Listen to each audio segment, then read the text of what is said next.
کے نانا اے حسنین کے نانا اے حسنین کے نانا اے حسنین کے نانا.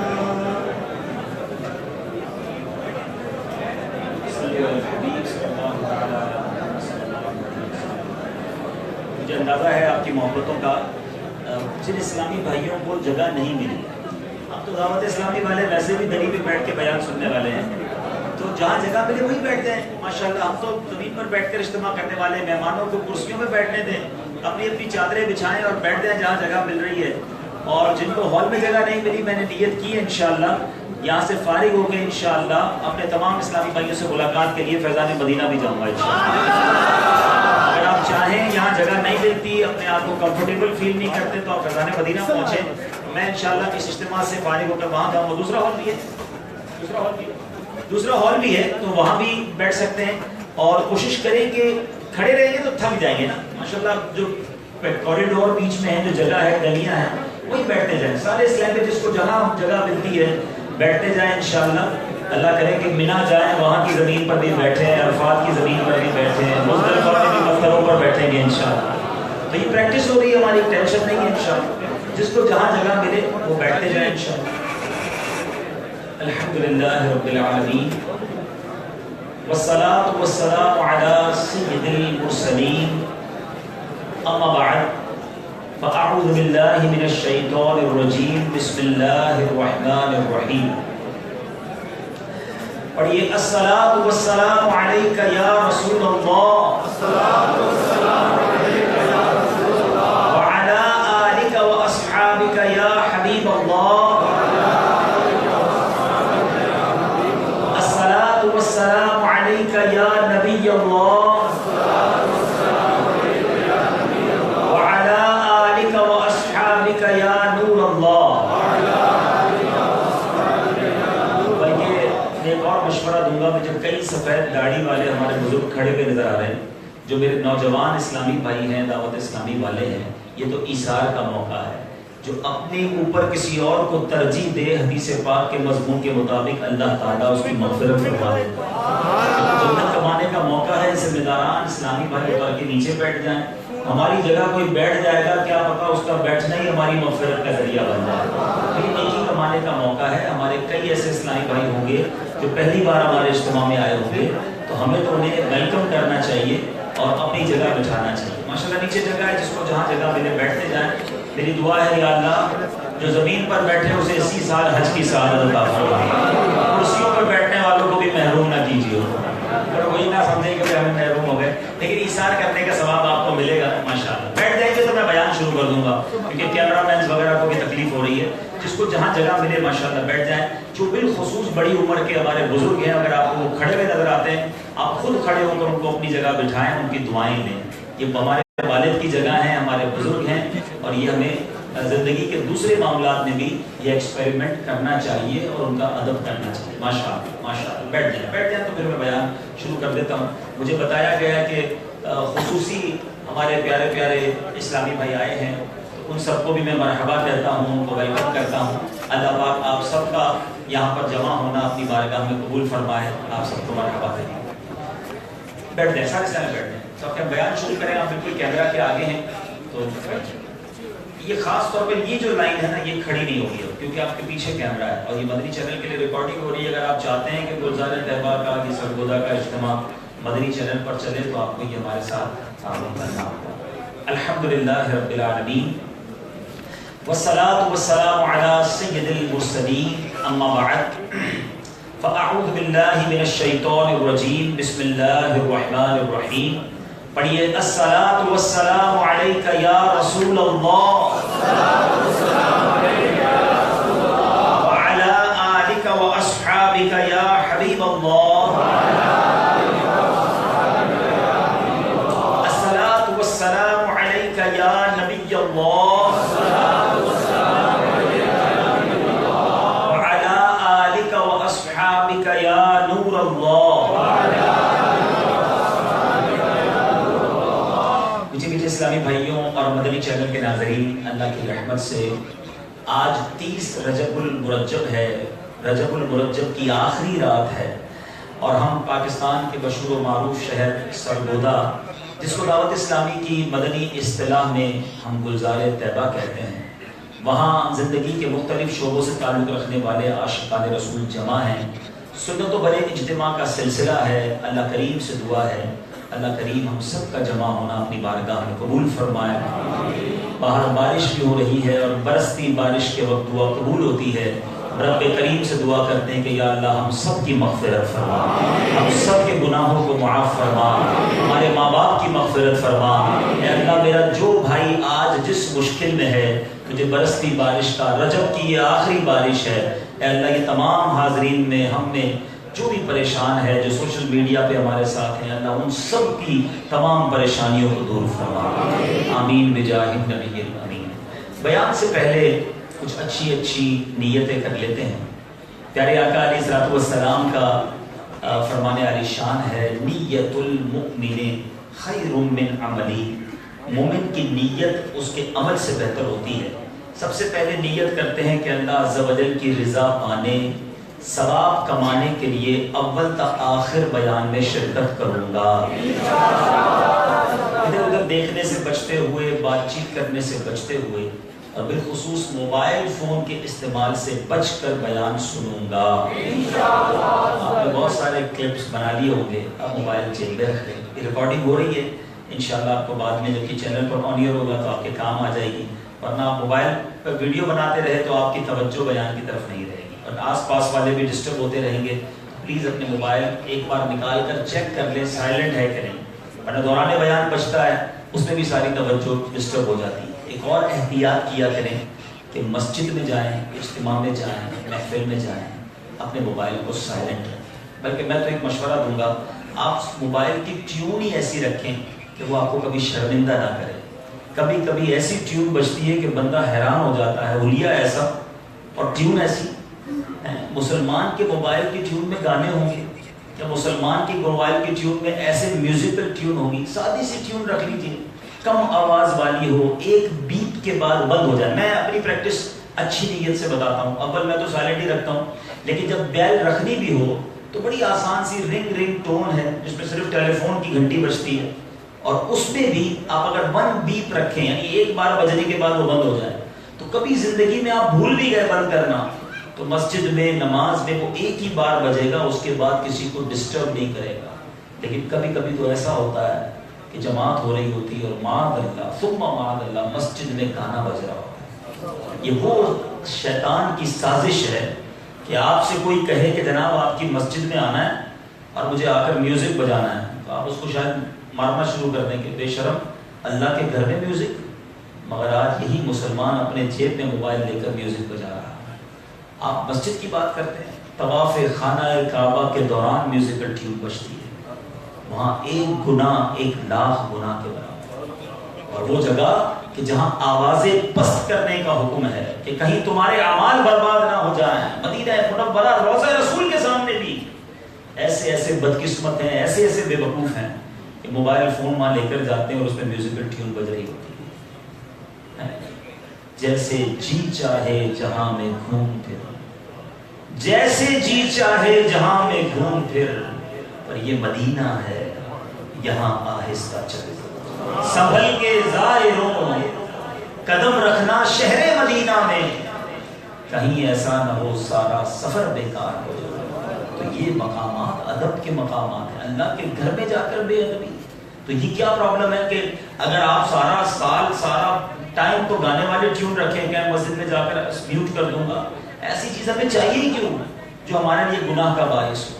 تو بہرحال بات چلی تو میں نے چند جملے کہہ دیے ہیں، تو اپنے موبائل کو سائلنٹ کر لیجئے اور اب توجہ کے ساتھ ادھر ادھر دیکھنا بھی چھوڑ دیں، جس کو جدھر جگہ ملی وہ بیٹھ جائے، بس اب توجہ کے ساتھ تھوڑی دیر کا بیان ہے، جو آئے ہیں آپ سیکھنے، وقت نکالا ہے وہ سیکھ کر جائیں۔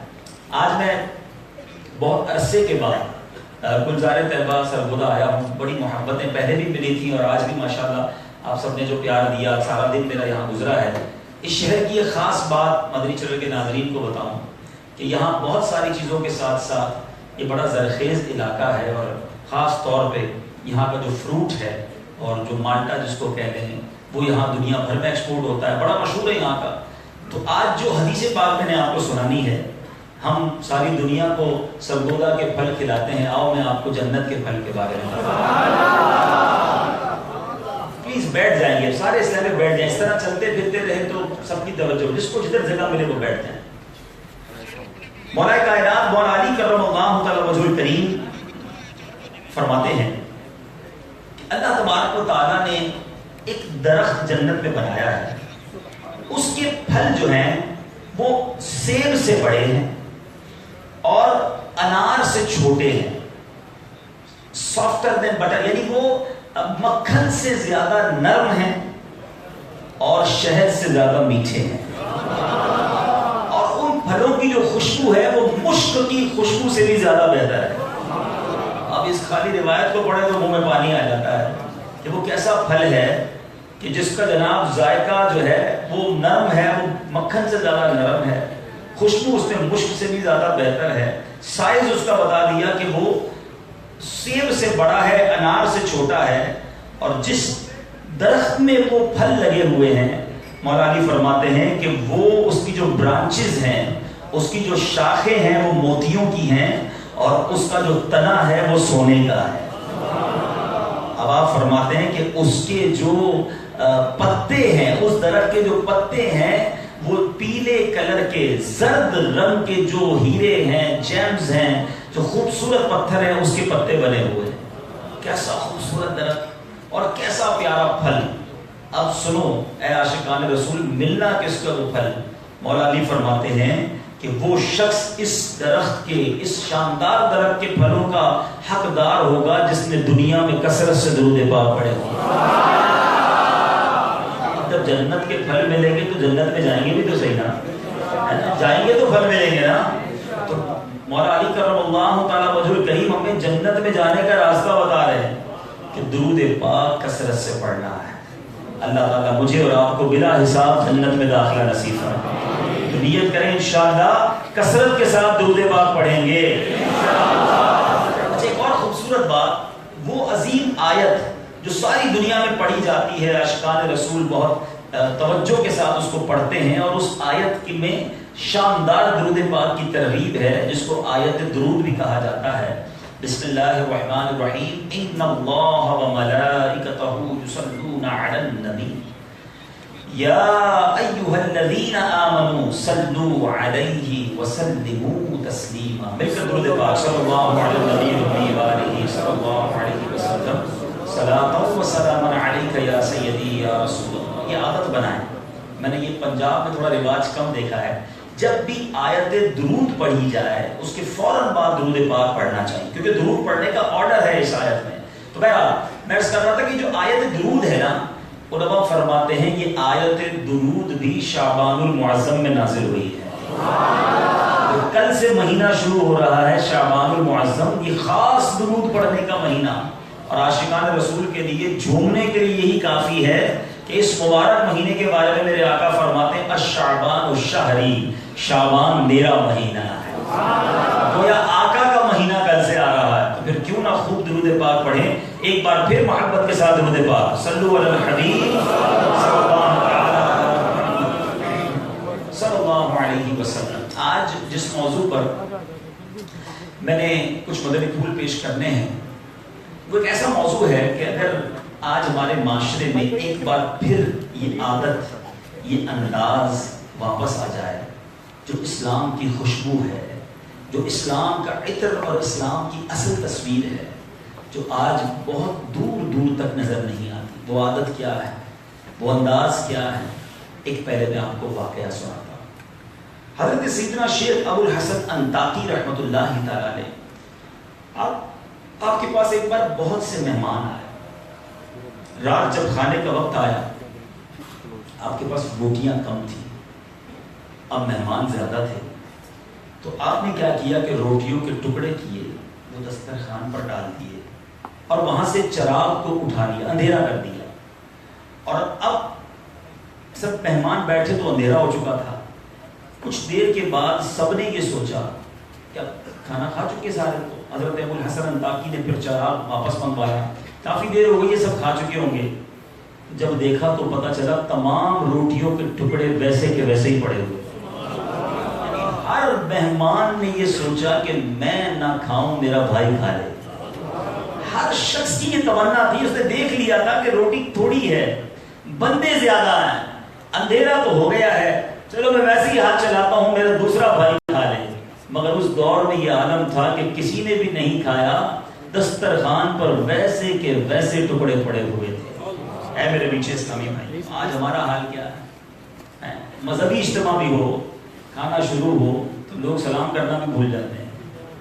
ہمیں یہ وہ عادت ہے جو اسلام کی خوبصورتی ہے. حدیث پاک کا مضمون ہے, میرے آقا فرماتے ہیں جو شخص کسی چیز کی خواہش رکھتا ہو, ذرا انڈرسٹینڈ کیجئے گا بات, یعنی آپ کو کسی چیز کی ضرورت ہے, خواہش ہے, اور آقا فرماتے ہیں پھر اس خواہش کو روک کر وہ اپنے کسی دوسرے بھائی کو ترجیح دے دے, اللہ تعالیٰ اس کی مغفرت فرما دے.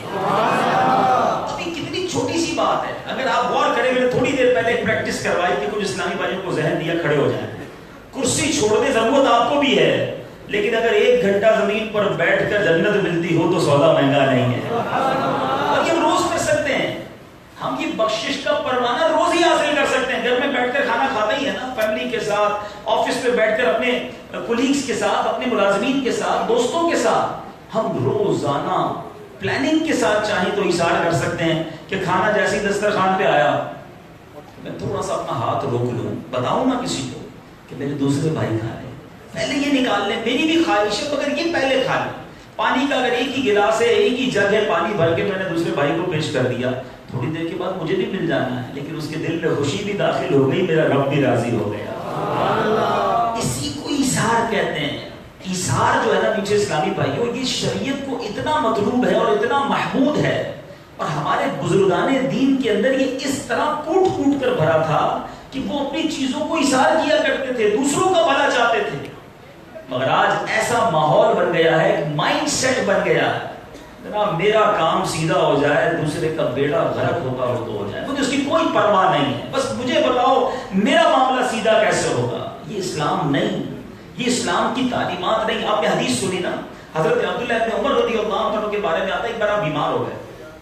اب آپ کو پتا ہے جب انسان بیمار ہو نا, اس کو کھانا اچھا نہیں لگتا, تو اب کیا ہوتا ہے, کبھی کبھی عجیب سی کسی چیز کی خواہش ہوتی ہے, منہ کڑوا ہو, بخار ہو, بندہ کہتا ہے چلو یار یہ والی چیز کھانی ہے. تو حضرت عبداللہ ابن عمر نے کئی دنوں سے پراپر کھانا نہیں کھایا تھا. آپ کا خادم حضرت نافع ان کا نام تھا, وہ کہتے ہیں میں دیکھ رہا تھا حضرت کھانا کھا ہی نہیں رہے. ایک بار خود کہا کہ چلو آج مجھے بھنی ہوئی مچھلی کھلا دو. اب بیماری میں کبھی کسی چیز کی خواہش ہوتی ہے. خادم محبت بڑی کرتا تھا, تلاش کی پورے مدینے میں, جا کر بڑی مشکل سے اس کو مچھلی ملی, تیار کر کے, ریڈی کر کے, پکا کر حضرت کی بارگاہ میں پیش کی. دروازے پر دستک ہوئی, کسی سائل نے کہا کہ اللہ کے نام پر کچھ دے دو. حضرت عبداللہ ابن عمر کہتے ہیں یہ مچھلی اس سائل کو دے دو. غلام کہتے ہیں حضرت آپ کو مچھلی کھانی تھی, سائل کو پیسے دے دیتے ہیں نا, کوئی اور چیز دے دیتے ہیں, اس نے مچھلی کا سوال تو نہیں کیا نا, اللہ کی رضا کے لیے کچھ مانگا ہے, کچھ اور دے دیتے ہیں. حضرت آپ کی طبیعت ٹھیک نہیں, آپ نے کئی دنوں سے صحیح کھایا نہیں, پسند بھی آپ کی تھی, میں بڑی تلاش کر کے پورے مدینے میں گھوم کے لایا ہوں, آپ کھا لیجئے. آپ نے فرمایا دے دو اس کو. اب طبیعت بھی ٹھیک نہیں تھی حضرت, وہ غلام ہی تھے نا, مچھلی اٹھائی اور اس فقیر کو دی, مگر وہ غلام تھے بڑے کمال کے, وہ اس فقیر کے پیچھے گئے, تھوڑا آگے جا کے کہا بھائی 1 منٹ رکو, یہ مچھلی واپس مجھے بیچ دو, بتاؤ کتنے پیسے دو گے. غلام نے پیسے دے کر اس فقیر سے پھر مچھلی کو خریدا, واپس خرید کر حضرت کے دسترخوان پر رکھی, حضور آپ کھا لیں. آپ نے کہی کدھر سے آ گئی, ابھی تو فقیر تو کی تھی, پھر کدھر سے آ گئی. کہا حضور دیکھیں آپ نے کہا, میں نے اس کو دے دی, میں نے پھر جا کے پیسے دے کر خریدی اس سے. آپ نے کہا جاؤ واپس دے کر آؤ, پیسے بھی نہیں لینا. پھر پزلڈ, حضور اب کیا معاملہ ہے, آپ نے ایک صدقے کا ثواب کما لیا دوبارہ. اب جو حضرت عبداللہ ابن عمر نے سبحان اللہ حدیث سنائی, یہ وہی حدیث جو میں نے ابھی پڑھی. آپ فرماتے میں نے سرور کائنات علیہ الصلوۃ والسلام کی حدیث کو سنا ہے. نبی پاک فرماتے جس کا مضمون ہے کہ کسی بندے کو کسی چیز کی خواہش ہو اور اپنی خواہش پر وہ کسی اور کو ترجیح دے دے, اللہ اس کی بخشش فرما دے. 1.5 درہم کی مچھلی ہی تھی نا, لیکن تمنا مجھے ہے اور کھا کوئی اور لے, اللہ جنت دے دے. یہ سودا مہنگا نہیں. ٹرائی ٹو انڈرسٹینڈ, سمجھیے میری بات کو. ہم روز یہ نیکی کما سکتے ہیں کہ اپنی پسند کی, اپنی ضرورت کی کوئی چیز اپنے بھائی کو دے دے, اللہ آپ کو اس سے زیادہ دے گا. لیکن آج یہ مائنڈ سیٹ ختم ہوتا جا رہا ہے. بدقسمتی سے ہو کیا رہا ہے کہ ہم خرچ بھی کرتے ہیں نا, تو جو بچ گیا, جو کام کا نہیں, جو پھینکنے کے لیے, جوتے گھس جائیں, پھٹنے لگے, یار ہم یہ کسی غریب کو دے دیں. کپڑے پرانے ہو گئے, چلو مدرسے میں دیتے ہیں. رضائی, سردیاں آئیں, اپنی نئی پرانی رضائی نکالی, اس پہ سوراخ ہو گیا ہے, اوہ نئی رضائی لینی ہوگی, پرانی کیا کریں, وہ اللہ کے نام پہ دے دیں. جو تمہارے کسی کام کی نہیں, وہ آپ نے اللہ کی راہ میں دینا ہے. کھانا کھلایا, زبردست دعوت کی, وہ طرح طرح کی ڈشز بنائی, مہمانوں کو بلایا, اب کھانا بچ گیا تو اللہ کے نام پہ یاد آیا کہ چلو کسی مزار پہ, کسی مدرسے میں بھجوا دو. تمہیں اللہ کی بارگاہ میں خرچ کرنے کے لیے جب ہی یاد آیا. سوچئے نا, میں دل پر چوٹ کر رہا ہوں کہ جب بھی ہمارے کام کی کوئی چیز نہیں بچتی تب ہم اللہ کی راہ میں خرچ کرنے کا خیال لاتے ہیں. ہمارا دنیا کے ساتھ ایسا اٹیچمنٹ ہو گیا ہے, اتنی دل لگ گیا ہے. میں اب ایک اور بات کرنے جا رہا ہوں جس کو آپ میری بات کو یہ بھی ایکسپٹ کریں گے.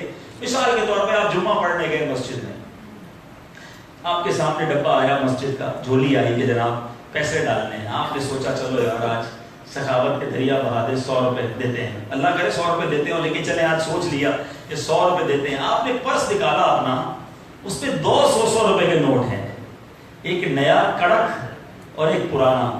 سچ بتاؤ مسجد کے ڈبے میں کون سا والا نوٹ ڈالتے ہیں؟ کیا وہ نیا والا 110 روپے کا ہے, وہ بھی 100 روپے کا ہے, لیکن اللہ کی راہ میں دینا ہے نا, پرانا دینا ہے. کام کا اچھا نہیں لگ رہا یار, یہ نکل جائے تو اچھا ہے, کڑک والا رہے میرے پاس. اللہ اکبر. ہمارا یہ مائنڈ سیٹ ہے. یہ اللہ سے محبت ہے, یہ رب سے محبت ہے. تمہیں اپنی بیوی کے لیے, اپنے بچوں کے لیے, اپنے دوستوں کے لیے کوئی چیز دینی ہے, پرسنلی اپنے لیے کوئی پین خریدنا ہے, کوئی کپڑے خریدنا ہے, یار بیسٹ بتاؤ, اچھی چیز بتاؤ, کیونکہ میں یوز کروں گا, میرا لاڈلا میرا بچہ یوز کرے گا. تمہیں رب سے اتنی محبت ہے کہ جب بھی اللہ کی راہ میں خرچ کرنے کی باری آئے تو جو میرے کام کا نہیں وہ اللہ کی راہ میں دے دو. اللہ کو ضرورت نہیں. یاد رکھنا, کوئی یہ نہ سمجھے کہ اچھا دوں گا تو اللہ کو پہنچ جائے گا. ارے رب کریم ساری کائنات کو کھلانے والا ہے, مگر وہاں دل دیکھا جاتا ہے. اس بندے کا مجھ سے پیار کتنا ہے, اس بندے کا مجھ پہ میرے ساتھ کنیکشن کتنا ہے. ساری زندگی نعمتیں میں کھلاتا رہا, جب یہ دنیا میں آیا تو بے لباس تھا, مگر آج نعمتیں دے دے کے اتنی نعمتیں دے دی, اور جب اس کو میری باری پہ دینے کی باری آئی تو کیا نکال کے دے رہا. یہ امتحان ہوتا ہے ہمارا. ایک اور چوٹ کرنے والی بات جس کو آپ وہ بھی ایڈمٹ کریں گے, کسی کے 4 بیٹے ہوں, 3 بیٹے ہوں, گھر میں میٹنگ ہوتی ہے, ارے بڑا بیٹا بڑا سمجھدار ہے اور اسکول کا سبق بھی بڑا یاد کرتا ہے, ارے یہ بڑا ذہین ہے, ایسا کرتے ہیں اس کو ڈاکٹر بنائیں گے. دوسرا میں دیکھتا ہوں کہ گھر کے پرزے ورزے بھی ٹھیک کر لیتا ہے, ہر وقت کھلونوں سے بھی کچھ بناتا رہتا ہے, بڑا ٹیکنیکل مائنڈ لگتا ہے, اس بچے کو انجینئر بنائیں گے. تیسرا بیٹا دیکھتے ہیں سبق یاد کر رہا ہے, زبان میں بھی تھوڑی توتلاہٹ آ گئی ہے, یا پیر میں بھی تھوڑا اس کا نگڑا پن ہے, سارا دن شرارتیں کرتا ہے, ایسا کرو یار اس کو مدرسے میں ڈال دیتے ہیں. یعنی ہم نے مدرسے میں بھی وہ بچہ دینا ہے جو ہمارے کام کا نہیں ہے. سوچئے, پھر ہم ڈیمانڈ کرتے ہیں کہ یار ہمیں علماء پراپر نہیں مل رہے, ہمیں وہ لوگ نہیں مل رہے جو معاشرے کی رہنمائی کریں, جو دنیا بھر کا ویژن رکھتے ہوں, جو لوگوں کی جناب صحیح رہنمائی کرے. میں آپ سے پوچھتا ہوں کہ آج ہم نے اپنے مدرسوں کو را مٹیریل کیا دیا, بچے کون سے دیے ہیں؟ سچ بتاؤ, اگر یہ ہوتا کہ میں یہ کہتا میرا یہ بچہ ہر معاملے میں ذہین ہے, ہر معاملے میں پہلے نمبر پر آتا ہے, کیوں نہ اپنے ذہین ترین بچے کو میں دین کا خادم بنا دوں, اس کو مدرسے میں بھیجوں, یہ مفتی بنے گا, ساری دنیا کی خدمت کرے گا. ہونا یہ چاہیے تھا. میں کہیں اور نکل گیا, میرا موضوع یہ نہیں ہے, مگر میں چوٹ کر رہا ہوں میرے آپ تمام اسلامی بھائیوں کو, اپنے آپ کو بھی ساتھ بول رہا ہوں. اللہ 4 پارے میں قرآن پاک کو تلاوت کرتے ہیں, تھوڑا سمجھیے بھی. 4 پارہ پہلی آیت, رب کریم ارشاد فرماتا ہے, لن تنالوا البر حتى تنفقوا مما تحبون. یہ پہلی آیت زبردست میسج ہے.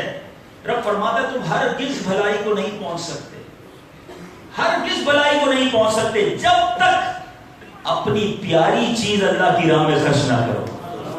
یہی ایک بڑا ایشو ہے کہ ہم پیاری چیز نہیں خرچ کرتے, پسند کی چیز نہیں دیتے کسی کو. ایک صاحب میرے کو کہتے ہیں جناب پسند کی چیز تو ایک ہی ہوتی ہے, وہی دے دیا تو پھر کیا ہوگا. تو اس کو جواب یہ دیتا ہوں میں کہ تمہارے پاس ایک ہے, میرے رب کے پاس ایک نہیں ہے. تم ایک خرچ کرو تو تمہیں 12 عطا فرما دے گا. یہ کیوں سوچتے اس کے خزانے ختم ہو گئے؟ تمہارے پاس خرچ تو کر کے دیکھو, آگے بڑھ کر تو دیکھو, اللہ سے محبت کا اظہار کر کے تو دیکھو, پھر دیکھو اور کریم کیسے اپنے خزانے کھولتا ہے. تو اب اس کے پیچھے جو کانسیپٹ ہے, اس کے پیچھے جو مرکزی خیال ہے ایثار, کہ دوسروں کا بھلا, دوسروں کو تکلیف نہ ہو. اللہ تبارک و تعالیٰ کی رضا یہ ہے. اسلام جیسا فلیکسیبل آسان مذہب کوئی اور نہیں ہے. اسلام چاہتا ہے کہ ہم دوسروں کے ساتھ بھلائی کریں. اب دیکھیں نا, میں کسی کو پانی پیش کر دوں مگر اللہ میری بخشش کر دے, کیوں؟ اللہ کی رضا یہ ہے کہ بندہ بندے کے ساتھ پیار کے ساتھ رہے, محبت کے ساتھ رہے, تکلیف نہ دے. اسی لیے حقوق اللہ اور حقوق العباد میں ایک بڑا ڈفرنس کیا رکھا گیا. حقوق اللہ کیا ہے؟ اللہ کے حقوق, نماز پڑھنا, روزہ رکھنا اور جناب اللہ کی عبادت کرنا, ہم پر جو فرائض ہیں وہ کرنا ضروری ہے. لیکن اگر خدا نخواستہ کوئی شخص حقوق اللہ میں کوتاہی بھی کرے نا اور سچی توبہ کر لے, اللہ اسے معاف فرما دے. لیکن حقوق العباد کا معاملہ بڑا سخت ہے. اگر بندے نے کسی پر ظلم کیا ہے, دل دکھایا ہے, مال دبایا ہے, ڈرایا ہے, دھمکایا ہے, قیامت کے دن جب تک بندہ معاف نہیں کرے گا اللہ بھی معاف نہیں کرے گا. اب یہ سوچنا ہے کہ کتنا امپورٹنٹ معاملہ ہے. بعض لوگ نمازی ہوتے ہیں, روزہ دار ہوتے ہیں, عبادت گزار ہوتے ہیں, بہت اچھی بات ہے. کوئی اس بیان سے شیطان ہے نا, اس بیان سے دوسری طرف لے جائے کہ چلو مولانا صاحب نے کہا نماز کی کوئی ضرورت نہیں ہے, حقوق العباد کا خیال رکھو. میں یہ نہیں کہہ رہا, بالکل نماز پڑھنی ہے, روزے رکھنے ہیں, اللہ کے حقوق اولین ہیں, ادا کرنے ہیں, لیکن حقوق العباد کا بھی تو خیال رکھنا ہے نا. میں 5 وقت کا نمازی بھی ہوں اور صبح و شام لوگوں کو برا بھلا بھی کرتا رہوں, میں روزے بھی رکھتا رہوں اور دل بھی توڑتا رہوں, میں زکات تو دیتا رہوں مگر جس کو زکات دوں اس کو ذلیل بھی کرتا رہوں, اس کی تو اجازت نہیں ہے نا. آج میں آپ کو وہ حدیث سنانے جا رہا ہوں, کاش یاد ہو جائے. ایک ہی حدیث میں نبی پاک نے بہت زبردست میسج عطا فرما دیا. کونین کے والی فرماتے ہیں من آذا مسلمن فقط آذانی. آقا فرماتے ہیں کہ جس نے کسی مسلمان کو تکلیف دی بلا وجہ شرعی, کسی مسلمان کو تکلیف دی اس نے مجھے تکلیف دی. آقا فرماتے ہیں, اور سنو آگے کیا فرماتے ہیں, ومن آذانی فقط آذ اللہ. جس نے مجھے تکلیف دی اس نے اللہ کو تکلیف دی. آج بندہ سوچتا ہی نہیں ہے بولتے وقت, یار غریب ہے نا, اس کی کیا ویلیو ہے, ملازم ہے, جو کہنا ہے ملازم کو کہہ دیتے ہیں, جتنا برا بھلا سارا غصہ ہی ملازم پہ اتار دیتے ہیں. یا تو ملازم پہ اتارتے ہیں یا بیچاری بیوی ہوتی ہے اس پر اتارتے ہیں. ہم تو سمجھتے ہیں اس کے بعد دل ہی نہیں ہے. جو کہنا ہے صبح و شام آپ کے کاروبار میں کسی کے ساتھ جھگڑا ہو گیا, کوئی بات بری لگ گئی, سارا غصہ اور گھر پہ گھر والوں پہ اتار دو یا اپنے ملازم پر اتار دو. ارے کیا ان کے پاس دل نہیں؟ وہ اللہ کے بندے نہیں؟ کیا وہ اللہ کی بارگاہ میں فریاد نہیں کر سکتے کہ ہمیں اجازت مل گئی ہے کہ ہم جس کو جو چاہیں کہہ دیں, کیونکہ وہ میرا ملازم ہے, اس کو ڈر ہے میرے سامنے بولے گا تو فائر کر دوں گا, نوکری سے نکال دوں گا. یاد رکھیے میرے آقا نے یہ نہیں فرمایا کہ جس نے اپنے اسٹیٹس کے لوگوں کا دل دکھایا تو اس نے میرا دل دکھایا, جس نے پیسے والوں کا صرف دل دکھایا تو میرا دل دکھایا. نہیں, جس نے کسی مسلمان کا دل دکھایا, من آذا مسلمن, جس کو اب نہیں جانتے اس کو بھی تکلیف نہیں دے سکتے. یہ ہے اسلام کی اصل. مگر آج تھوڑے پیسے آ جائیں, تھوڑا نام ہو جائے, تھوڑا مرتبہ مل جائے, بندے کے پیر ہی زمین پر نہیں رہ رہے ہوتے. جس کو دیکھو اس کے ساتھ جناب برا برتاؤ کرتا ہے. پھر لوگ کہتے بھی ہیں میرا کوئی نہیں بگاڑ سکتا, میرے آگے کوئی اونچی آواز میں بات نہیں کر سکتا, میری بڑی بات ہے. آج تمہارا کوئی نہیں بگاڑ سکتا, آج تمہیں کوئی کچھ نہیں کہہ سکتا. مگر یاد رکھنا ایک دن مظلوم کا ہاتھ ہوگا اور ظالم کا گریبان ہوگا. اس دن اللہ مظلوم کے ساتھ ہوگا. سرور کائنات کی ایک اور حدیث پاک سنیے, صلی اللہ علیہ وسلم. آقا علیہ السلام نے صحابہ کرام سے کوسچن کیا, بڑا امپورٹنٹ کوسچن ہے, ذرا غور سے سنیے. اگر یہی سوال میں اتنے بڑے ہال میں اتنے سارے اسلامی بھائی یہاں بھی کروں تو آپ وہی جواب دیں گے شاید جو صحابہ کرام نے دیا تھا. پیارے آقا علیہ السلام نے سوال کیا کہ بتاؤ تم جانتے ہو مفلس کون ہے؟ مسلم شریف کی حدیث ہے. صحابہ کرام نے عرض کی کہ حضور مفلس تو وہ ہے جو جس کے پاس درہم و دینار نہیں, پیسے نہیں, غریب ہے, کوئی مفلس ہے. ہم بھی یہی سمجھتے ہیں. حدیث پاک کا مضمون ہے, آقا فرماتے ہیں مفلس وہ نہیں ہے. مفلس وہ ہے جو قیامت کے دن نماز, روزے اور زکات لے کر آئے. اے میرے نمازی بھائیوں غور سے سنو, اے رمضان کے پورے روزے رکھنے والوں غور سے سنو, اے زکات دینے والوں, حج کرنے والوں, عمرے کرنے والوں, بہت اچھی بات ہے, ضرور کرو. مگر سنو کون ہے ان کے والی جس نبی کا کلمہ پڑھا وہ کیا فرماتے ہیں؟ وہ فرماتے ہیں مفلس وہ ہے جو قیامت کے دن نماز لے کر آیا, روزے لے کر آیا, زکات لے کر آیا,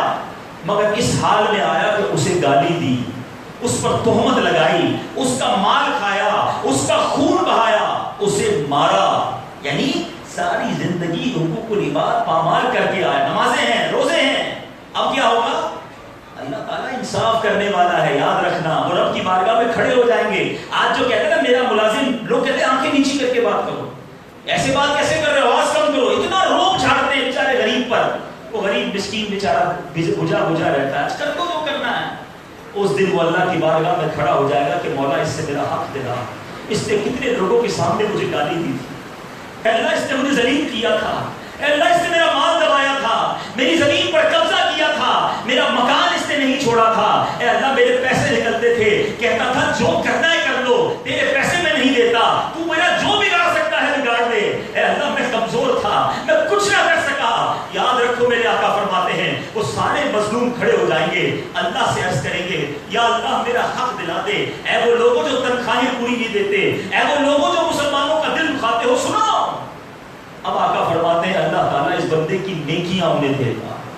جس کو گالی دی ہوگی وہ نیکیاں لے جائے گا, جس کا مال دبایا ہوگا وہ نیکیاں لے جائے گا, جس کی زمین پر قبضہ کیا ہوگا وہ نیکیاں لے جائے گا, مار دھاڑ کی ہوگی وہ نیکیاں لے جائے گا. اب نیکیاں ختم ہو جائیں گی مگر ابھی بھی مظلوم باقی ہوں گے. جس کی میں آپ بات بتاؤ, جس کی عادت بن جائے نا جھاڑنا, ڈانٹنا, طنز کرنا, وہ پھر نہ جانے کتنے لوگوں کا دل دکھا رہا ہوتا, اس کی کنٹینیو عادت ہوتی ہے. بات پر جن کی طنز کرنے کی عادت ہوتی ہے نا, کئی ایسے لوگ ہیں دنیا میں, آپ کو بھی واسطہ پڑا ہوگا کہ جب ان سے ملے طبیعت ہی خراب ہو جاتی ہے. اب جب ملو اس کے پاس طنز ہی ہوتا ہے, جب ملو اس سے بری بات ہی کرنی ہے, جب ملو اس سے گالی دے کر ہی بات کرنی ہے. اس بندے کو احساس نہیں کہ میں صبح و شام کتنوں کا دل دکھا رہا ہوں. آقا فرماتے ساری نیکیاں ختم ہو جائیں گی, اس کے بعد بھی بندے باقی بچ جائیں گے. اب کیا ہوگا, اب فیصلہ کیسے ہوگا؟ فرمایا مظلوموں کے گناہ اس کے سر ڈالے جائیں گے. یعنی پہلے نیکیاں ختم, اب لوگوں کے گناہ اس کے سر ڈالے جائیں گے اور اب اسے آگ میں پھینک دیا جائے گا. نمازی روزہ دار ہوگا مگر جائے گا کدھر؟ جہنم میں, کیونکہ حقوق العباد پامال کیے. ہمیشہ بعض اوقات ہوتا کیا ہے, تھوڑی سی طاقت آ جائے تو انسان سمجھتا ہے میری مرضی ہے میں جو کروں. نہیں, ہماری کوئی مرضی نہیں ہے, اللہ کے بندے, اللہ کی مرضی چلے گی, شریعت کی مرضی چلے گی, جو ہمیں حکم ہے اس کے مطابق لائف گزارنی ہوگی. مگر آج عجیب معاملہ ہے, خدا ایسا نہ کیجیے, ایسی زندگی گزارو. میں بڑی اہم بات کرنے جا رہا ہوں نیچے اسلامی بھائی. کبھی کسی کی ہائے نہ لینا, دعائیں لینا. خوش نصیب ہے وہ لوگ جو دعائیں لیتے ہیں, جو لوگوں کے کام آتے ہیں, جو مشکلیں حل کرتے ہیں. جب لوگ انہیں دعائیں دیتے ہیں ان کے کام بنتے چلے جاتے ہیں. وہ لوگ دنیا میں بھی خوش رہتے ہیں اور مرنے کے بعد بھی لوگوں کے لیے دعائیں کرتے ہیں کہ یا اللہ بڑا خیر خواہ تھا, بڑی مدد کرنے والا تھا, بڑا ساتھ دینے والا تھا, اللہ اس کی مغفرت فرما. اتنی نفرتیں پھیلا کہ مت جانا کہ لوگ کہیں جان چھوڑ گئی, چلا گیا ہمیں تکلیف دینے والا, ایسا نہ ہو جائے.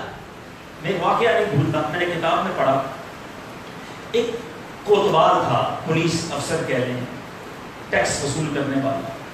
آج کل بھی بہت سارے لوگ ظلم کر رہے ہوتے, سارے پولیس والے ایسے نہیں ہیں, لیکن جو ہیں ایسے, یا جو ہمارے دوسرے بھائی ایسے ہیں. مچھلی فش مارکیٹ میں گیا اور وہاں جا کر اس نے ایک فریش فش دیکھی, مچھلی کے ہاتھ میں تھی. مچھلی دکھاؤ, اس نے مچھلی دکھائی, اس نے مچھلی ہاتھ میں لی, بڑی تازی مچھلی ہے. اس نے کہا صاحب اتنے 100 روپے کی, مثال کے طور پر 500 روپے کی ہے. کہا ابھی ہم نے بھی پیسے دیے ہیں. مچھلی لی اور چلنا شروع ہو گیا. وہ چیختا رہ گیا, بھائی میری مچھلی, میرے پیسے, جاؤ ادھر سے, ہم پیسے نہیں دیتے. تڑپتا رہ گیا. یہ ظالم شخص مچھلی گویا غصب کر کے گھر آنے لگا. اب راستے میں مچھلی چونکہ فریش تھی, تڑپ رہی تھی, اس پولیس والے کے انگوٹھے پر, کوتوال کے انگوٹھے پر کاٹ لیا. اب جب وہ گھر آیا, گھر والوں کو کہا کہ مچھلی پکاؤ, تو اب کیا ہوا کہ اس کی انگوٹھے میں درد شروع ہو گیا, بڑا شدید درد, سوجنا بھی شروع ہو گیا. چلو برابر پہ ڈاکٹر بھی قریب ہے, ذرا اس کو دکھا دوں. ڈاکٹر کے پاس دوڑا گیا, ڈاکٹر صاحب انگوٹھے میں بڑا درد ہو رہا ہے. ڈاکٹر صاحب نے کہا کہ یہ انگوٹھے میں زہر پھیل گیا ہے, فوراً فیصلہ کرو, یہ انگوٹھا کاٹ لو ورنہ ہاتھ میں زہر پھیل جائے گا. تو اچھا ڈاکٹر صاحب آپ کہتے ہیں, صحیح کہتے ہوں گے, کاٹ دیں انگوٹھا. بڑے دل افسردگی کے ساتھ انگوٹھا کٹوایا, گھر آیا اور اب لیٹ گیا. بستر پر لیٹا تو ہاتھ میں درد شروع ہو گیا. کروٹیں بدلتا رہا, درد بڑھتا رہا. پھر دوڑا ڈاکٹر صاحب کے پاس, حضور یہ دیکھیں اب ہاتھ میں بھی درد ہو گیا ہے.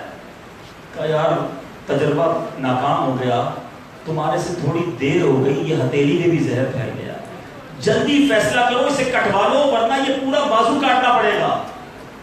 ہتھیلی کٹوائی، رات پھر گھر آیا، اب تھوڑی دیر ہوئی تو ہاتھ میں درد شروع ہو گیا، ساری رات کروٹیں بدلتا رہا، رات دیر کو ڈاکٹر صاحب کے پاس گیا کہ ڈاکٹر صاحب کیا ہو گیا، آپ نے انگوٹھا کاٹا، ہتھیلی کاٹی، اب ہاتھ میں درد کیوں؟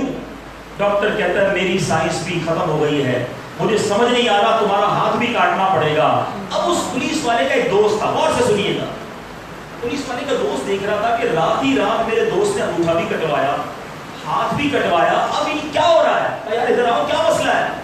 اس نے کہا یہ معاملہ ہو رہا ہے۔ کہا ایک بات بتاؤ، تمہارے ساتھ کوئی واقعہ تو نہیں ہوا؟ کہتا ہے ہاں ایک غلطی ہوئی ہے۔ کہا کیا غلطی ہوئی ہے؟ کہا دوپہر گیا تھا مچھلی بازار، اور مچھلی بازار میں ایک مچھیرے کی مچھلی میں نے ظلمن قبضہ کر لی۔ وہ دوست بڑا عقل مند تھا، کہتا ہے جلدی جاؤ اس مچھیرے سے معافی مانگ لو ورنہ ایک ایک کر کے سارا جسم کٹ جائے گا۔ اب راتوں رات اس بندے نے گاؤں ڈھونڈا، اس مچھیرے کے گاؤں میں پہنچے، جاتے ہی قدموں میں گر گیا۔ غریب آدمی کا دل بھی بڑا ہوتا ہے، حالانکہ وہ غریب تھا مگر اس کے انگوٹھے اور ہاتھ کٹا ہوا دیکھا، کہ بس مجھے معاف کر دو، مجھ سے غلطی ہو گئی۔ کہتا جاؤ میں نے تجھے معاف کیا، مگر جو دوست تھا نا وہ بڑا عقلمند تھا، اس نے مچھیرے کو پکڑ کر کہا ایک بات تو بتاؤ، جب یہ بندہ تیری مچھلی چھین کر چلا گیا تھا کیا تم نے کوئی دعا کی تھی؟ تو مچھیرا کہتا ہے ہاں، جب یہ میری مچھلی لے کر گیا نا میں بڑا دل گرفتہ تھا، بڑا افسردہ تھا، میں نے اللہ سے دعا کیا اللہ میں کمزور، یہ ظلمن میرا مال مجھ سے لے گیا، بچوں کی روزی لے گیا، کہ اللہ میرا بدلہ تو نے لینا ہے، تو نے اپنی قدرت سے میرا بدلہ لینا ہے۔ یاد رکھو میرے نیچے اسلامی بھائیوں، مظلوم کی دعا عرش تک جاتی ہے۔ آج کسی کا دل دکھانا آسان ہے، آج کسی کا مال دبانا آسان ہے، آج کسی کو جس طرح دبا دو آسان ہے، مگر یاد رکھو اگر اس کے دل سے ہائی نکل گئی نا، یہ بنا بنایا کاروبار، یہ بنی بنائی فیملی، یہ بنا بنایا اسٹیٹس، یہ بالکل بکھرتا چلا جائے۔ بلکہ میں مشورہ دیتا ہوں، اگر مجھے کوئی میرا ایسا بھائی سن رہا ہے نا جو یہ فیل کرتا ہے کہ یار میرے کام بگڑتے جا رہے ہیں، میری چیزیں خراب ہوتی جا رہی ہیں، میں بالکل ٹھیک جا رہا تھا اور there is something wrong، تو وہ فوراً چیک کرے کہ کسی کا دل تو نہیں دکھایا، کسی کی ہائے تو نہیں کی، دعائیں لو، کسی کو تکلیف نہ پہنچاؤ۔ اسلام ہمیں مسلمانوں کی خیر خواہی کا درس دیتا، تکلیف دینے کا نہیں۔ اسی طرح میٹھے اسلامی بھائیوں بہت سارے انداز ہیں، میں ایک بیان میں بہت سارے انداز نہیں بتا سکتا۔ مثال کے طور پر چھوٹی چھوٹی باتوں پر ہم تکلیف پہنچاتے ہیں کیونکہ عادت میں تکلیف پہنچانا ہے۔ اب مثال ہے کسی کے ہم مہمان بنے، مہمان کے آداب یہ لکھے ہیں کہ آپ اگر کسی کے مہمان بنے تو اب وہاں جا کر جدھر میزبان بٹھائے ادھر بیٹھ جائیں، جو کھانا کھلائے وہ کھا لیں۔ مگر آج مہمان کسی کا مہمان بنتا ہے تو جاتے ہی اس کے گھر کی انسپیکشن شروع کر دیتا ہے، ارے ابھی تو کوئی پرانا گھر رکھا ہے، کلر بھی چینج نہیں کرایا، صوفے تو دیکھو کتنے پرانے ہیں، کھانا کھلایا تو کہا میں تو روٹی نہیں کھاتا چاول کھاتا ہوں۔ بندہ بولے یار مہمان آیا، انسپیکٹر آیا، مہمان بنے تو اس کے لیے راحت کا سامان بنے نا۔ نبی پاک علیہ السلام جب کھانا تناول فرماتے تو جو پسند ہوتا کھا لیتے، جو پسند نہ ہوتا ہاتھ روک لیتے، فرماتے نہیں کچھ۔ اور یہ عادت اپنے گھر میں بھی رکھیے، بعض لوگ گھر میں بھی روز لڑائی ہو رہی ہوتی ہے، نمک زیادہ ہے، مرچی کم ہے، تو یہ ٹھیک نہیں ہے، تو کھانا ٹھنڈا ہے۔ ارے عورت سے شادی کی ہے کہ کمپیوٹر سے شادی کی ہے، وہ بھی انسان ہے، ہو جاتا ہے کبھی بیشی، لیکن ہر وقت لڑائی، ہر وقت گالی گلوچ، ہر وقت برا بھلا کہنا نہیں۔ میرے پیچھے اسلامی بھائیوں، نبی پاک علیہ السلام فرماتے ہیں خیرکم لأہلی، تم میں بہترین وہ ہے جو اپنے گھر والوں کے ساتھ بہترین۔ اور آقا فرماتے سن لو میں تم سب سے زیادہ اپنے گھر والوں کے ساتھ اچھا ہوں۔ آقا نے ثابت بھی کیا، ساری دنیا پر میرے آقا کی گویا حکومت، نبی پاک تربیت بھی کر رہے صحابہ کی، اور گھر جاتے تو اپنے گھر والوں کے ساتھ کھانے پکانے میں ہاتھ بٹاتے ہیں۔ بچوں کو کاندھے پر بٹھا کر، نہیں سنا آپ نے حسنین کریمین کو کاندھے پر بٹھا کر میرے آقا گھومتے؟ آپ کہے یار میں بزنس بھی کروں اور گھر کا کام بھی کروں؟ نبی پاک ساری دنیا کی تربیت فرما رہے ہیں، مگر گھر جا کر ایک گھر کے ممبر بن جاتے ہیں۔ ہم گھر جا کر بھی باس رہتے ہیں، ہم گھر جا کر بھی افسر رہتے ہیں، یہ اسلام نہیں ہے۔ ہم سمجھتے ہیں اچھا بزنس مین بیٹھے یہاں پر، ہمارا کتنا خوبصورت انداز ہوتا ہے اپنے کسٹمر کے ساتھ، او حاجی صاحب کیسے ہیں آپ؟ ٹھیک ہے، آئیے بیٹھے بیٹھے چائے پلاؤں آپ کو، اب بڑے تھکے ہوئے لگ رہے، پانی تو پی لیں، اچھا ٹھنڈا جوس، کیوں پتہ ہے 50,000 کا مال دے کے جانا ہے اس نے، یہ میرا کسٹمر ہے، اچھی میں نہیں کہتا کسٹمر کے ساتھ بدتمیزی ہونی چاہیے، مگر سوال یہ ہے کہ جب آپ کسٹمر کے ساتھ اتنا پیار کر سکتے ہیں تو کبھی اپنے ماں باپ کے ساتھ یہ پیار بھرا انداز کیا؟ کبھی اپنے والد سے کہا کہ ابو جان بڑے تھکے ہوئے پانی پلا دوں، ماں آج آپ کے پیر دبا دوں؟ حدیث کے الفاظ سنا رہا ہوں. ایک صحابی آئے کہ حضور یہ بتائیے میرے حسن اخلاق کا سب سے زیادہ حقدار کون ہے؟ سب سے زیادہ میرے حسن اخلاق کا حقدار کون ہے؟ آج ہمارے پاس دوستوں کے لیے ٹائم ہے، آدھی رات بارش ہو رہی ہے نا، آج تو ہم اجتماع میں بیٹھے ہیں، اگر کوئی دوست بارش کے دن رات کو فون کرے گا جلدی گھر آ جاؤ میری گاڑی پانی میں گھس گئی ہے، ابھی آیا بھائی، آدھی رات کو چلے جائیں گے، کیوں؟ دوست ہے میرا. اور والد کہے بیٹا رات کو ذرا دوائی لے کر آ جاؤ، آج تھک گیا ہوں، آپ کل لے آؤں گا. دوست کے لیے ٹائم. میں نہیں کہتا دوست کی مدد نہیں کرنی چاہیے، مگر صحابی رسول نے جب یہ کوشچن کیا کہ حضور سب سے زیادہ میرے حسن سلوک کا حقدار کون ہے؟ کونین کے والی فرماتے تیری ماں. کہ حضور پھر؟ فرمایا تیری ماں. کہ حضور پھر؟ فرمایا تیری ماں. کہ حضور اس کے بعد؟ فرمایا تیرا والد. ایک روایت کے مطابق پھر فرمایا تیرے قریبی رشتہ دار. یہ ہے اسلام. کیا ماں کے ساتھ یہ سلوک ہے؟ کیا جو پیار جو محبت میرے لیے دوستوں کے لیے ہے، جو مسکراہٹ میری کسٹمرز کے لیے ہے، وہ انداز میرا میرے والد کے ساتھ ہے؟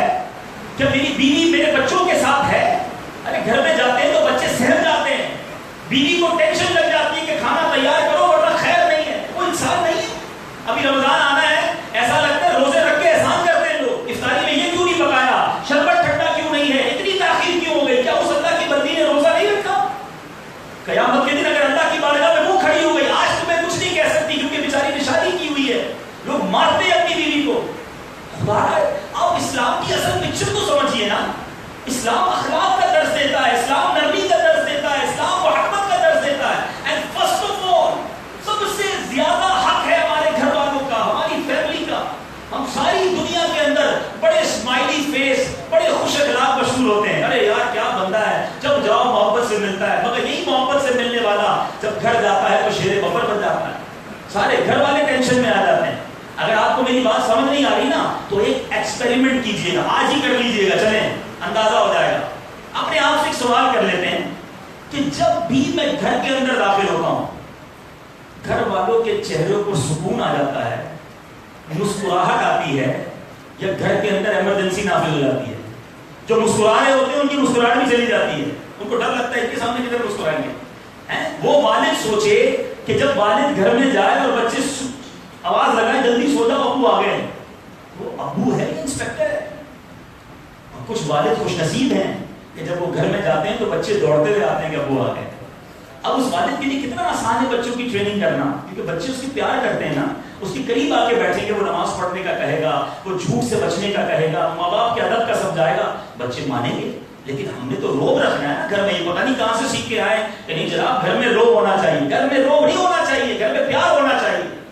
حضرت عمر رضی اللہ عنہ کا فرمان سنیں، کیا شاندار بات. وہ بندہ بات کر رہا ہے جس کے روب سے شیطان کانپتا تھا، بڑے بڑے جرنیل جن کا نام سن کے پیر کانپتے تھے، اس شخصیت کا فرمان سنا رہا ہوں. آپ فرماتے بندہ لوگوں کے درمیان رہے تو مرد بن کے رہے، گھر میں جائے تو بچہ بن جائے.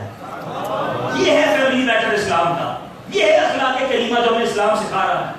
آج میں بہت پیارے بھائی یہاں بیٹھے ان کے پاس گیا، بڑی پیاری انہوں نے بات کی کہ آج اسلام کو اس طرح پیش کیا گیا ہے کہ انسان اسلام کو بڑا مشکل سمجھنے لگا ہے. دنیا کا سب سے فلیکسیبل، سب سے خوبصورت، سب سے آسان اگر کوئی مذہب ہے تو وہ اسلام ہے.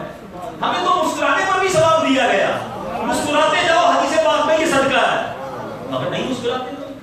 کئی ایسے لوگ ہیں، مجھے ایسا لگتا ہے وہ ایک مشہور جملہ ہے نا کہ یار اس کو بہت ٹائم ہو گیا نہائے ہوئے، ایسا لگتا ہے ان کو بہت ٹائم ہو گیا مسکرائے ہوئے.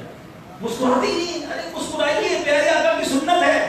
حضرت ابو دردہ رضی اللہ عنہ بہت پیارے صحابی، ان کی زوجہ ام دردہ رضی اللہ عنہ، ایک بات زوجہ نے حضرت ابو دردہ سے کہا کہ حضور میں آپ کو جب دیکھتی ہوں، آپ میری طرف جب دیکھتے ہیں مسکراتے ہیں. کیا دنیا کی خوش نصیب خاتون تھی کہ جن کے شوہر جب بھی دیکھتے تھے مسکرا کر دیکھتے تھے. آج کے دور میں تو ایسا بیچاری تمنا ہی کرتی ہوگی. تو وہ کہتی ہے حضرت کوئی وجہ ہے آپ مجھے جب دیکھا، اپنے شوہر سے کہہ رہی ہے حضرت ابو دردہ سے کہ آپ مجھے جب دیکھتے ہیں مسکراتے ہیں.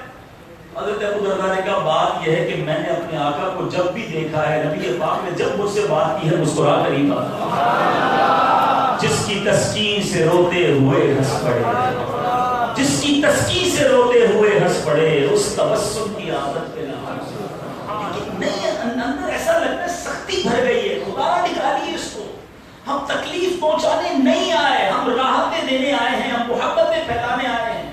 ارے وہ اسلام ہے ہمارا جو جانور کو تکلیف دینے سے منع کرتا ہے.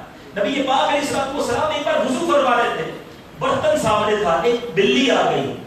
نبی پاک نے دیکھا پیاسی ہے, وہ برتن آگے کر دیا, پہلے بلی نے پانی پیا پھر نبی پاک نے وضو کیا. ہم تو اس نبی کے ماننے والے ہیں. ایک بار پیارے آقا علیہ السلام نے دیکھا وہ صحابہ آپس میں بات کر رہے ہیں, اونٹ پر بیٹھے, اونٹ پر اونٹ کھڑے کر دیے اور آپس میں بات چیت کر رہے ہیں. تو نبی پاک نے کچھ اس طرح ارشاد فرمایا اگر بات کرنی تھی تو اونٹ کو بٹھا دینا تھا, کیوں تکلیف دے رہے اونٹ کو؟ اگر چلنا ہے تو اونٹ چلاؤ نا, ورنہ بٹھا دینا. یعنی اتنی باریک باریک باتوں پر ہماری تربیت ہو رہی ہے, مگر ادھر تو ملازم کو دھوپ میں کھڑا کر کے ہمیں خوشی ہوتی ہے. اس کا مسئلہ نہیں ہے, غریب آدمی کھڑا رہے گا, کیوں کھڑا رہے گا بھائی؟ کوئی کام نہیں تو بٹھا دو اسے بھی پنکھے کے نیچے بٹھا دو, تمہیں ثواب مل جائے گا. تو بہرحال میرے پیچھے اسلامی بھائیوں, آج کی مختصر سے بیان ہے. میں پہلے جیسے ایک مثال دی کہ ہم مہمان بنتے تو بھی ٹینشن بن جاتے. نہیں, مہمان جاؤ کسی کے گھر, بندہ خوش ہو جائے کہ یار کیا مہمان آیا, دعائیں دے کر گیا, گھر بھی صاف رکھا, لیکن جاتے ہی اس کے بھی ٹینشن. ہم تو اتنی تربیت نہیں ہے نا. حالانکہ اسلام each and every aspect of life پر ہماری تربیت کرتا ہے. اسلام یہ بھی سکھاتا ہے کہ مریض کے پاس جاؤ تو کیسے جانا ہے. ہم مریض کو بھی تکلیف دے کے آ رہے ہو, کیسے ذرا؟ اب مریض کے پاس گئے, یا تو جھوٹ بول دیں گے, حالانکہ ہمیں محتاط رہنا ہے نا, جھوٹ نہیں بولنا. کیا کریں گے, بولنا تو آتا نہیں, کہیں سیکھا بھی نہیں ہے, نہ اس کی احتیاط کے بارے میں سنا. اب مریض کے پاس گئے, یار تم تو بالکل ٹھیک لگ رہے ہو. وہ بالکل ٹھیک ہے تو ہاسپٹل میں ایڈمٹ کیوں ہے بھائی؟ یہ تو آپ نے جھوٹ بول دیا. اچھا مریض کو بھی نہیں آتا بولنا, کہتے کہ کیسے ہو بھائی؟ بالکل صحیح ہو بھائی, بالکل صحیح ہو. تو گھر کا بھائی ہاسپٹل میں کیوں پڑے ہوئے ہو؟ دونوں طرف سے جھوٹ ہو رہا ہے. بھائی آپ اگر مریض کو حوصلہ دینا چاہتے ہیں تو اور بھی تو اچھے الفاظ ہیں کہ فکر نہ کرو, اللہ بہتر کرے گا, سب ٹھیک ہو جائے گا انشاءاللہ. میں بھی دعا کرتا ہوں. اچھا مریض کو کوئی پوچھے آپ کیسے ہیں, تو مریض کے میں اللہ کا ہر حال میں شکر ادا کرتا ہوں, آپ دعا کریں اللہ مجھے صحت دے دے. دونوں طرف سے اچھے الفاظ, سچ کا تبادلہ ہو سکتا تھا نا. تو مریض کی عیادت کے لیے جائیں, اس کا حوصلہ بڑھائیں. بعض اوقات مریض کو دیکھ کر کہتے ہیں او ہو تم تو بہت بیمار لگ رہے ہو, بڑی خطرناک بیماری لگتی ہے. بندہ بولے چلو پہلے ہی مر جائے گا تمہارے عیادت کرنے سے. یہ بھی نہ کہیں, یہ بھی آداب کے خلاف ہے. تو ہمیں طریقہ پتا ہونا چاہیے کہ کیسے کسی کو راحت پہنچائی جا سکتی. اسی طرح مریض کے پاس اتنی دیر نہ بیٹھیں کہ مریض کو تکلیف ہونے لگے. آداب لکھے ہیں عیادت کے کہ تھوڑی دیر کے بعد چلا جائے, مریض کے پاس زیادہ دیر نہ بیٹھے. ایک بزرگ کے بارے میں آتا ہے, ان کے پاس لوگ عیادت کرنے گئے. جب عیادت کرنے گئے تو کھڑے نہ ہو, تو کافی دیر اور لوگ آ رہے ہیں جا رہے ہیں, وہ کھڑے نہ ہو. تو کہا حضور لگتا ہے لوگ آ رہے ہیں تو آپ کو تکلیف ہو رہی ہے, تو دروازہ بند کر دو. بزرگ نے بڑی پیاری بات فرمائی, ٹھیک ہے دروازہ بند کر دو لیکن باہر سے بند کر دو. پھر اس بندے کو سمجھ آ رہا کہ مجھے بھی باہر نکلنا ہے, یعنی اتنی دیر نہ بیٹھے کہ بندے کو تکلیف ہو رہی ہو. تو ہمیں ہر چیز میں یہ خیال کرنا چاہیے کہ میری زندگی میں کسی کو تکلیف نہ پہنچے. اب رمضان کی آمد ہے, آپ نے صدقات دینے ہیں, خیرات دینی ہے, آپ نے زکات دینی ہے, بالکل دیں. لیکن قرآن کتنی شاندار تربیت کرتا ہے کہ ہم زکات دیتے وقت, صدقہ دیتے وقت بھی ایک بہت بڑی مسٹیک کرتے ہیں. اور وہ مسٹیک کیا ہے؟ اللہ تعالیٰ قرآن مجید فرقان حمید میں ارشاد فرماتا ہے, یا ایھا الذین آمنو, اے ایمان والو اپنے صدقے ضائع نہ کرو. وہ کیسے ضائع کرتے ہیں؟ لا تبطلوا صدقاتکم بالمن والاذی, اے ایمان والو اپنے صدقے ضائع نہ کرو احسان رکھ کر اور تکلیف دے کر. ہم لوگ کیا کہتے ہیں, یار یاد نہیں تمہارا میں نے گھر بنا دیا تھا, قرضہ لینے آئے تھے تو میں قرضہ بھی دیا. احسان جتاتے ہیں, یہ اتنا شدید ناپسندیدہ ہے احسان جتانا اللہ تعالیٰ کو کہ صدقے بھی باطل, آپ کی زکات اور صدقے کا ثواب بھی گیا اور آپ نے اگلے کو ذلیل بھی کر دیا. کسی کو تکلیف نہ پہنچائے. صدقہ دے اللہ کے لیے دے. آج تو دل چاہتا ہے میرا صدقہ ہو اور اس کے بعد اعلان بھی ہو مسجد میں, میرے نام کی تختی بھی لگے. اپنے آپ سے پوچھیں نا یہ کیوں جی چاہتا. یہ جو صدقہ ہے نا وہ اس طرح دیجیے گا. اب انشاءاللہ دینے کے دن آ گئے کہ دائیں ہاتھ سے دے اور بائیں ہاتھ کو پتہ نہ چلے. ایک بار فرشتوں کے اندر ایک بحث چھڑ دی کہ اللہ کی سب سے طاقتور مخلوق کون سی ہے. The most powerful creation of اللہ سبحانہ و تعالی, سب سے زیادہ طاقتور مخلوق کون سی ہے. تو ایک فرشتے نے کہا جناب پہاڑ جو ہے نا وہ اللہ کی بڑی طاقتور مخلوق ہے, کیونکہ پہاڑ جو ہے وہ بالکل اسٹرانگ, زمین پہ گڑے ہوئے ہیں,